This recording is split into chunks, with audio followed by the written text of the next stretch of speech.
Итак, всем привет, дорогие друзья, с вами SW Artemius Wolf. Существует огромное множество приложений и программ для редактирования аудио, приколов и прочего на смартфончике. Ведь что может быть приятнее осваивать что-то и работать на компе, ноутбуке и прочем, конечно же, иметь возможность сделать все, что вам необходимо сделать на вашем мобильном устройстве. Правда, не всегда софт попадается хороший, я в буквальном смысле достал просто все, что можно было достать из этого софта для того, чтобы показать и посмотреть. Мы посмотрим с вами абсолютно все, ну, практически все. Не хватает нескольких вещичек, но это не важно от их отсутствия. Нам ни горячо, ни холодно. Все только для обработки звука и все только с душой и сердечком. Так, что-то последние выпуски на вот эту звуковую тему, если честно, такие бестолково пустые были. Но это из-за того, что приложения, которые там попадались, просто не просто такие же, а прям вот... Я уже говорил, компания, которая произвела парочку продуктов, просто, по-моему, дальше только и делала, что копировала эти продукты и вставляла, нарекая их новыми циферками, именами, и даже ничего не меняя в дизайне. Потому что, ну серьезно, наши дизайны те же самые. Ну как можно было так вот... Ладно.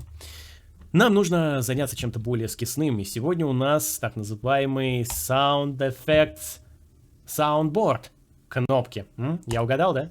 Open Up. Да, это кнопки. Это кнопки, в которых у нас есть 4 раздела. Люди, животные, вернее, наоборот, животные и люди.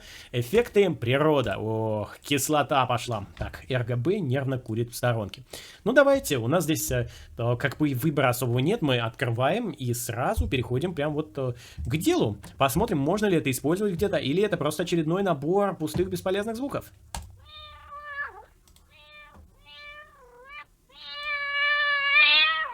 Но первое, что скажу, несказанно тихо. Я выверну канал сейчас на максимум. Будем надеяться, что дисбалансов никаких особых не будет.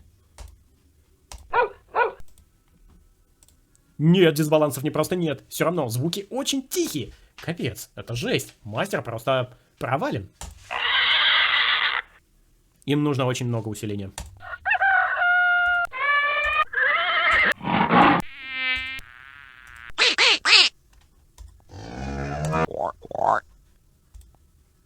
Пора переходить на людей.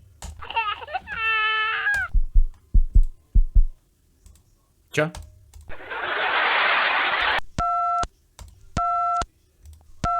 А этих еще нету. Но зато можно, кстати, использовать как отдельный звук.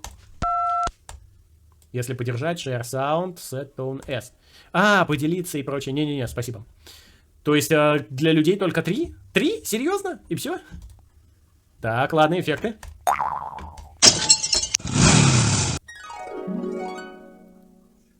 А в каком месте это пианино? Серьезно? Кто до этого вообще додумался? У кого проблема с ушами? Ладно, все, этого я уже не переживу.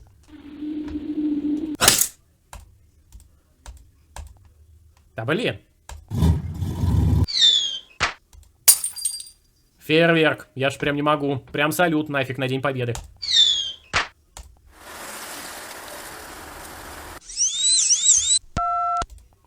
И есть много мест, где просто нет звуков. Серьезно? Серьезно? При такой-то палитре?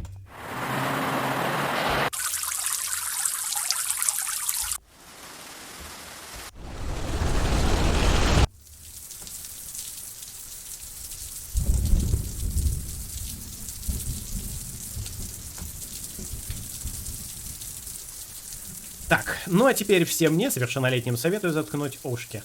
Сбор будет весьма жестоким. Всем, кто готов.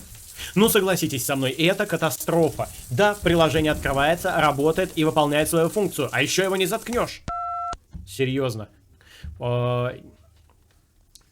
Пусть оно выполняет свою функцию, но это отвратительно. Мастер-канал в буквальном смысле просран, по-другому не скажешь. Мне пришлось, чтобы послушать эти звуки, чтобы их записать, выворачивать канал. Даже не на ту позицию, где, ну, как это обычно происходит у меня в выпуске, чтобы звуки не громыхали, а пришлось выворачивать выше максимума. И то это тихо, то есть... Короче, в буквальном смысле слова, мастер-канал всех звуков в приложении просран.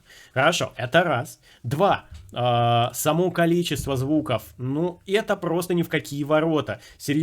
Вот, серьезно, вы умудрились забить животных. Как можно было целую панель людей тоже просрать, простите? Всего 3 звука, касающиеся людей. Ну, наверное, да, как это, сердцебиение, детский плач и смех. Ну да, мы, наверное, не умеем ни визжать, ни кричать, ни плакать, ничего другого. Вы помните, как я вот как-то жаловался в одном из выпусков на том, что где-то в какое-то приложение поставили одну версию чихания, одну версию детского плача и сосредоточились на 5 версиях звуков пердежа или тому подобного. Ну, блин, ну серьезно. Здесь даже этого нет в едином экземпляре. Ну стыдоба. Ну, серьезно. Эффект, та же история, даже не двигается. Но проблема в том, что тоже есть отсутствующий саунд, и звуков мало. А про природу я вообще молчу. Такое же засилье пустоты. И к тому же, ладно, это еще не все. Следующие проблемы, это, конечно же, качественность материала в отношении востребованности или в отношении как бы к чему, зачем, почему. Это рандомно какой-то построенный набор звуков, который, ну, в общем-то, есть везде, где только можно, и даже больше. И вот это все, оно нахрен не нужно. И самая большущая проблема, которая просто разбивает это приложение, вернее, то, что от него осталось, пух и прах. Качество самой записи. Само качество аудиофайлов, оно просто мерзотнейшее, оно ужасное, оно не гоже с таким продуктом выходить на рынок. Может быть, я несколько предвзят, обычный человек не заметит такого, но серьезно, это очень большая проблема. Поэтому, данное приложение просто совсем не то, что проверку временем не выдерживает, оно не выдерживает проверку и единого дня.